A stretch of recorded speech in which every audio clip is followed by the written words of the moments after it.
আজ বানিয়েছিলাম চিকেনের একটি অসাধারণ রেসিপি আর সঙ্গে গোবিন্দভোগ চালের পোলাও। চিকেনের রেসিপিটা দেখে নিশ্চয়ই বুঝতে পারছেন যে চিকেনটা কতটা সুন্দর হয়েছিল আর খেতে তো একদম মারাত্মক লেভেলের টেস্ট হয়েছিল। সাথে পোলাওটাও কিন্তু দুর্দান্ত ঝরঝরে হয়েছিল, এতটাই সুন্দর হয়েছিল খেতে রেসিপি দুটো। তো আপনারা না টেনে ভিডিওটা পুরোটা দেখবেন, আশা করছি আপনাদের ভালো লাগবে। কুকিং উইথ তারু চ্যানেলে আপনাদের সবাইকে স্বাগত জানাই বন্ধুরা। তো চলুন শুরু করা যাক আজকের রেসিপি দুটি। তো প্রথমে এখানে আমি 500 গ্রাম মতো গোবিন্দভোগ চাল নিয়ে নিয়েছিলাম আর চালগুলো খুব ভালো করে ঝেড়ে নেব।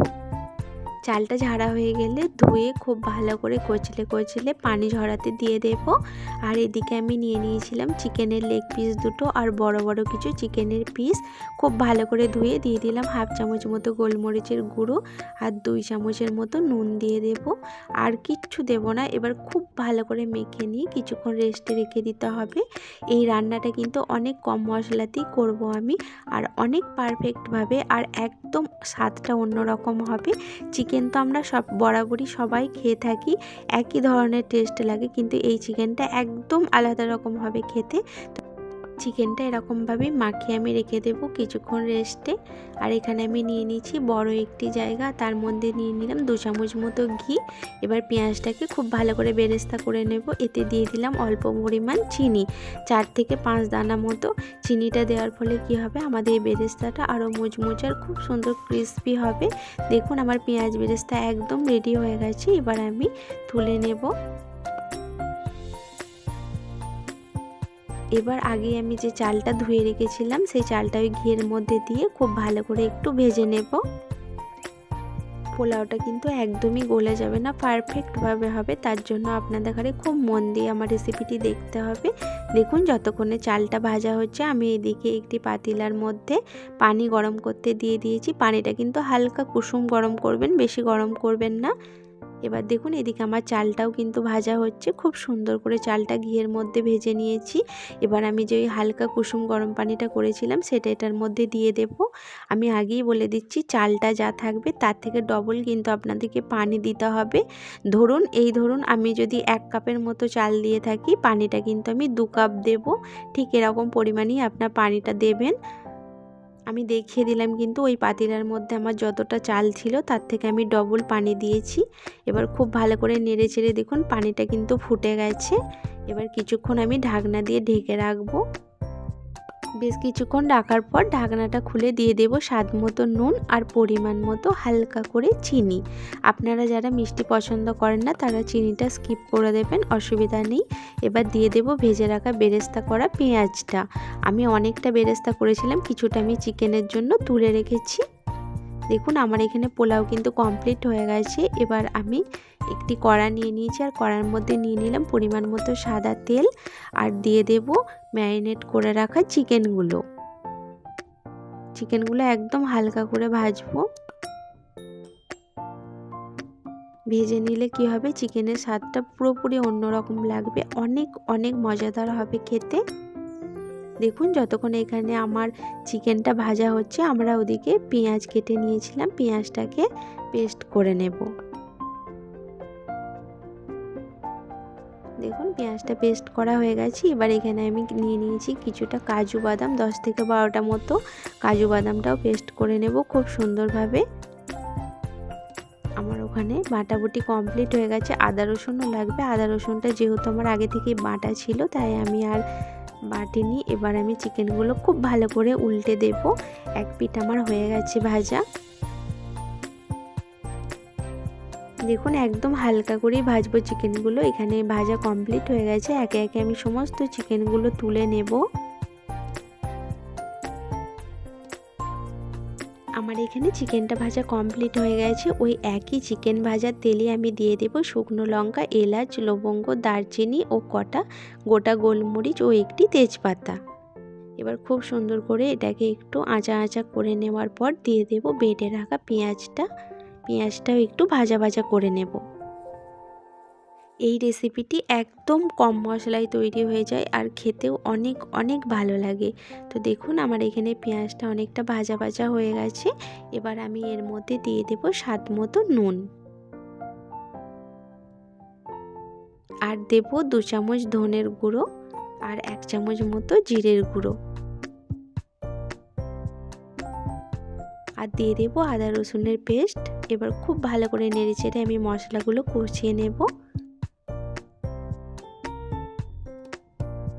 এবার দিয়ে দেব কাজু বাদাম বাটাটা, যেটা আমি আগেই বেটে রেখেছিলাম। খুব ভালো করে আবারও মশলার সঙ্গে নেড়েচেড়ে মিশিয়ে নেব কাজু বাদাম বাটাটা। আর কিন্তু তেমন কোনো মশলা এর মধ্যে দেব না বন্ধুরা। এবার ওই মিক্সি ধোয়া পানি একটু আমি দিয়ে দিলাম। নেড়েচেড়ে খুব ভালো করে মশলাগুলোকে একত্রিত করে কষিয়ে নেব। যতক্ষণ না তেল ছাড়ছে ততক্ষণ আমি মশলাটাকে খুব ভালো করে কষিয়ে নেব।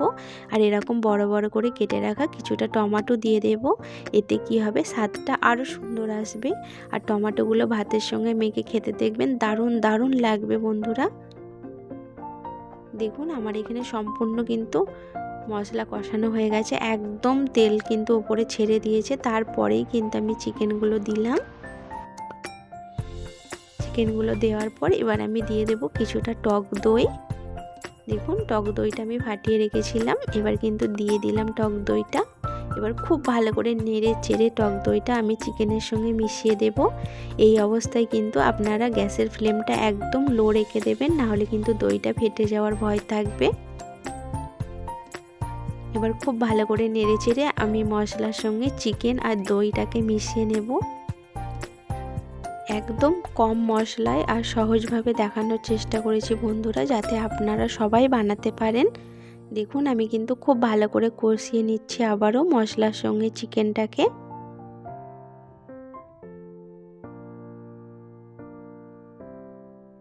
এখানে এবার দিয়ে দেব অল্প পরিমাণ পানি, যেহেতু আমার একদম চিকেনটা কষানো হয়ে গেছে কমপ্লিট। এবার ঢাকনা দিয়ে ঢেকে দেব কিছুক্ষণের জন্য। দেখুন আমার এখানে চিকেনটা একদম সিদ্ধ হয়ে গেছে, ঝোলটা আমি এরকমই রাখবো। এবার যে পেঁয়াজটা আমি বেরেস্তা করে রেখেছিলাম সেটা দিয়ে দেব। আর দিয়ে দেব 1 চামচ মতো গরম মশলা। এই চিকেনটা আমি বানাচ্ছি বলে বলছি না বন্ধুরা, এর টেস্টটা এতটাই সুন্দর হয়েছিল আর মারাত্মক হয়েছিল বন্ধুরা। আপনারা অবশ্যই একবার বানিয়ে দেখবেন, যদি ভালো না লাগে তাহলে আমাকে কমেন্টে জানাবেন। দেখুন চিকেনটা একদম পারফেক্টভাবে সিদ্ধ হয়ে গেছে, আর দেখতে যতটাই সুন্দর লাগছে খেতে তার থেকেও ডবল কিন্তু মজাদার হয়েছিল। এবার আমি সব শেষে দিয়ে দিলাম হালকা একটু চিনি, অল্প পরিমাণ। এতে কি হবে, এই চিকেনের টেস্টটা কিন্তু অনেক অনেক ভালো আসবে। একদম কম মশলায় এর থেকে ভালো চিকেন কিন্তু আর বানানো যাবে না বন্ধুরা। কিন্তু মশলা কম হলেও চিকেনটা এতটাই মজাদার হয়েছিল, অনেক অনেক ভালো হয়েছিল খেতে। দেখুন আমার এখানে চিকেনটা পুরোপুরি রান্না কমপ্লিট হয়ে গেছে। এবার আমি নামিয়ে নিয়েছি।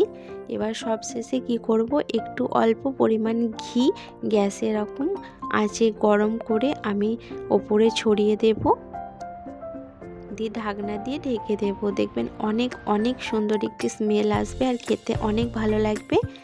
দেখুন বন্ধুরা, দেখে নিশ্চয়ই বুঝতে পারছেন যে চিকেনটা কতটা সুন্দর হয়েছিল। একদম নতুনত্বভাবে কম মশলায় বানানোর চেষ্টা করেছি।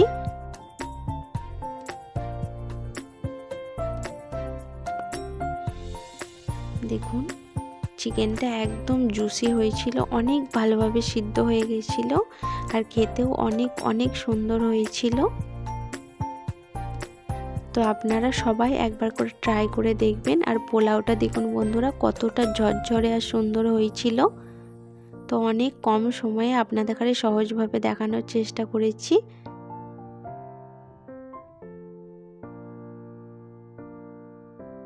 সবাই ঝটপট বানিয়ে ফেলুন আর কমেন্টে জানান যে আপনাদের কেমন লাগলো আমার রেসিপিটি।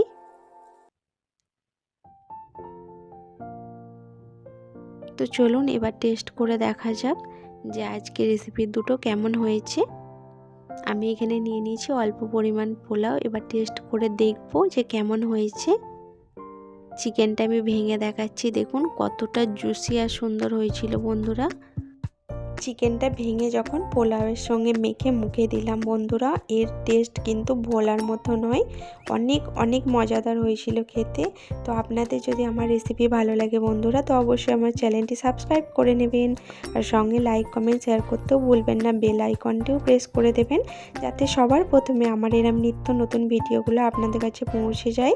আর কমেন্টে জানাবেন যে আপনাদের এই রেসিপি দুটো কেমন লাগলো। অবশ্যই সবাই ভালো থাকবেন, অনেক অনেক সুস্থ থাকবেন। শেষ পর্যন্ত দেখার জন্য অনেক ধন্যবাদ। আল্লাহ হাফেজ বন্ধুরা।